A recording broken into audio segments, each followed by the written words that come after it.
Hello, this is Jonas Abraham, and I'm here to talk about your food versus old food, the food production systems from a long time ago compared to the common food production systems now. Today, I'll be comparing the ancient Roman civilization and the modern United States systems and see the differences relating to sustainability and their needs to satisfy. Well, let's jump right in. Firstly, ancient Rome was an agrarian society. The main crops that they grew were olives, grapes, and spelt, an ancestor of wheat. They stored grains into something similar to clay pots. Fruits, vegetables, and meats were usually eaten quickly to prevent spoiling.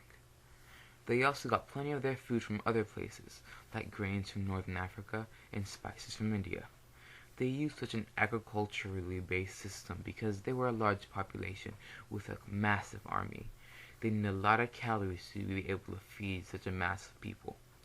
Space for such a large farm would not be a really huge drawback to the Roman Empire. It expanded well across Europe and had plenty of space to use. I would not consider it a sustainable system, though, because it relied on imports of slaves to work on their farms, and would definitely collapse without slaves from other countries. The Midwest, sometimes referred to as the breadbasket, is the main production of grains in the United States. As its nickname implies, they grow a variety of grains, from wheat, alfalfa, and barley, to crops like corn and soybeans. Also, their crops are genetically modified to maximize their crop yield, as well as being very efficient with their land.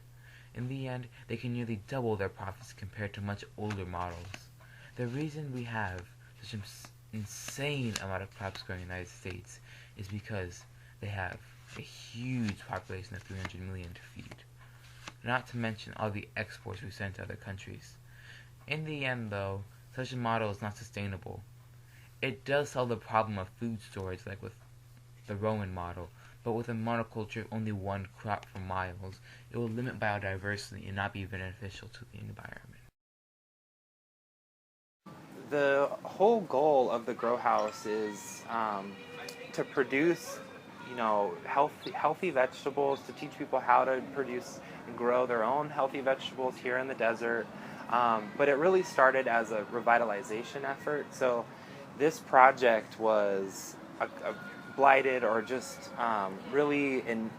it was in a lot of disrepair, and there was really nothing growing on the outside. It was just dirt, so it was really an eyesore, and it was not, I guess, something that would make you feel inspired or happy about living in this community. And so we wanted to create something that would make people feel happy and improve their quality of life.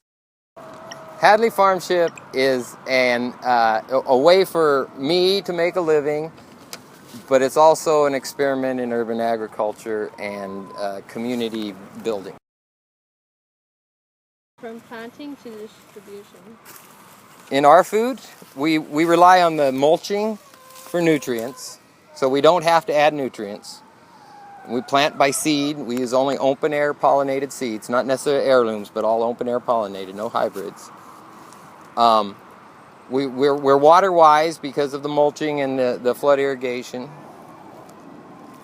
Our plants grow. Sometimes they get bug damage. Sometimes to a point we can't sell them. Sometimes not to a point where they're still sellable. Sometimes we don't get any bug damage.